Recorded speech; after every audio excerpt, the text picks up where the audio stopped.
নমস্কার বন্ধুরা, আমি প্রিয়া। আপনাদের হ্যাপি ভিলেজ ফুডে সকলকে স্বাগত।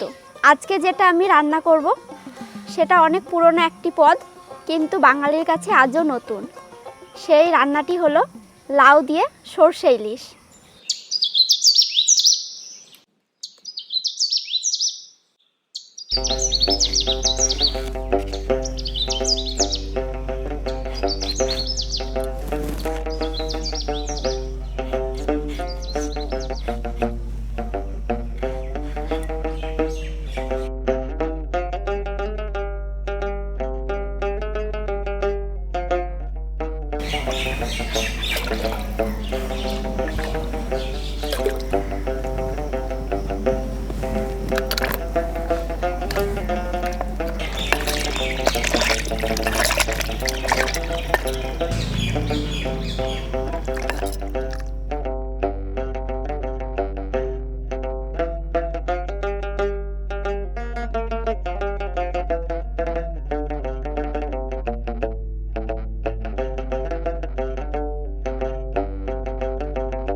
আমি লাউ সরষে ইলিশ বানানোর জন্য যে উপকরণগুলো নিয়েছি, এটা পোস্ত বাটা, জিরে বাটা, সরষে বাটা, কাঁচা লঙ্কা চিড়ে রেখেছি, কালো জিরে, লবণ আর সামান্য হলুদ আর সরষের তেল।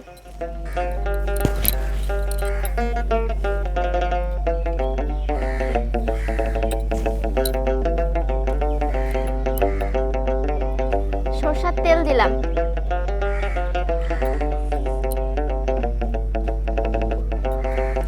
আমি এবারে কেটে রাখা লাউগুলো দিয়ে দেব।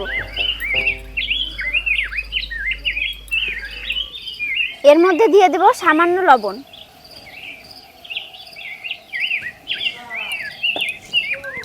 লাউর মধ্যে যে জলটা থাকে, লবণটা দিলে সেই জলটা বেরিয়ে যায়।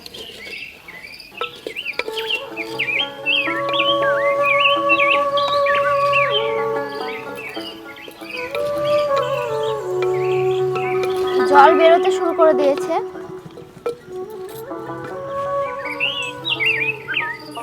আর দিয়ে দেবো সামান্য একটু হলুদ।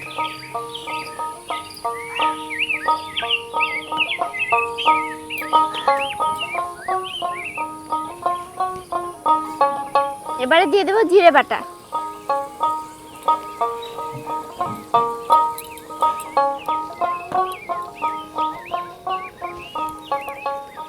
আর এই পোস্ত বাটা।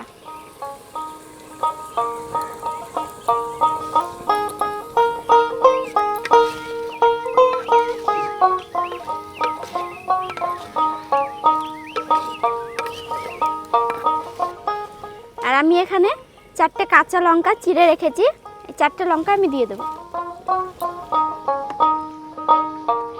সামান্য কালো জিরে দিয়ে দেব।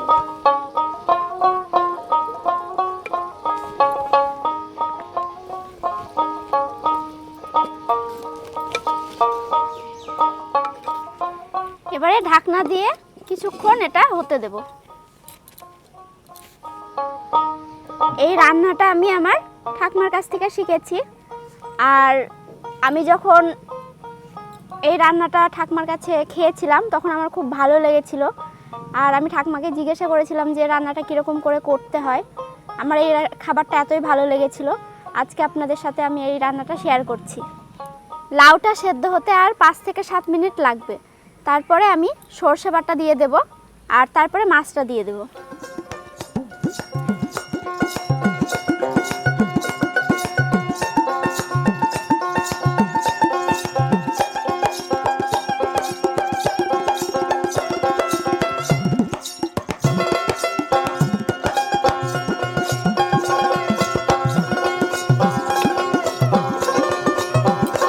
এবারে সরষে বাটাটা আমি সবটাই দিয়ে দেব।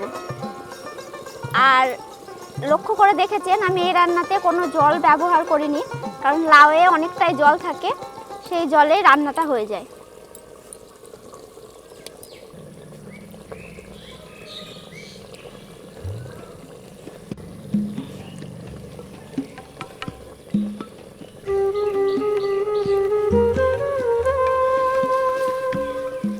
যদি মনে হয় যে একটু জল লাগবে তাহলে অল্প করে জল দেওয়া যায়।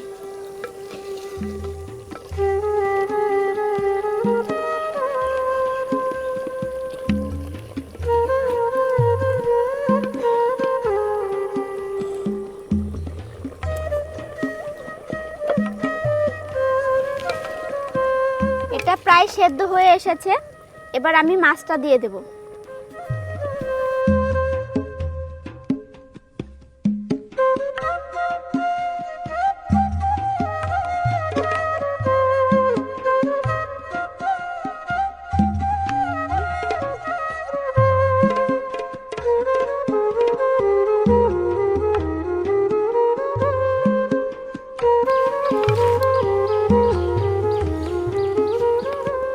ইলিশ মাছ রান্না করতে বেশি সময় লাগে না, সেই জন্য এই রান্নাটা করার সময় লক্ষ্য রাখতে হবে যে লাউটা সেরকম করেই রান্না করে নিতে হবে যাতে মাছটা দেওয়ার পরে লাউটাও মাছের সাথে সেদ্ধ হয়ে যায়।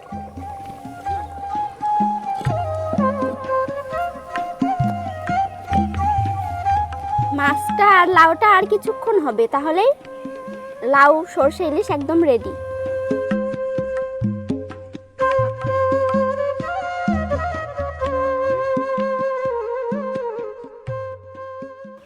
মাছ আর লাউ কাটা বাদে এই রান্নাটা করতে খুব জোর 15 মিনিট লাগে। তো আমি দেখে নিই আমার এই রান্নাটা কত দূর হলো।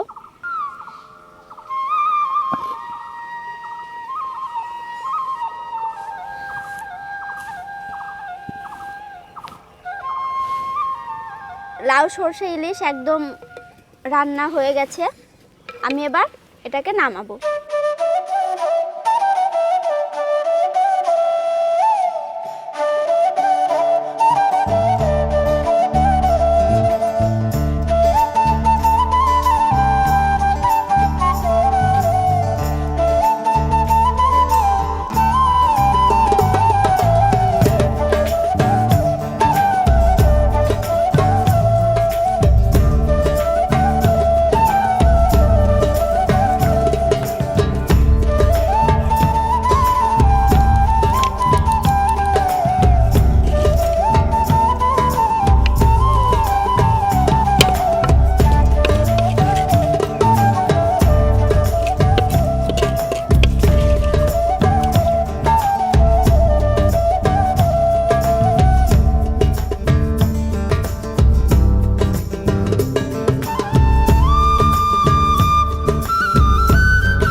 একদম গরম গরম রেডি লাউ দিয়ে সরষে ইলিশ, যেটা খেতে খুবই সুন্দর।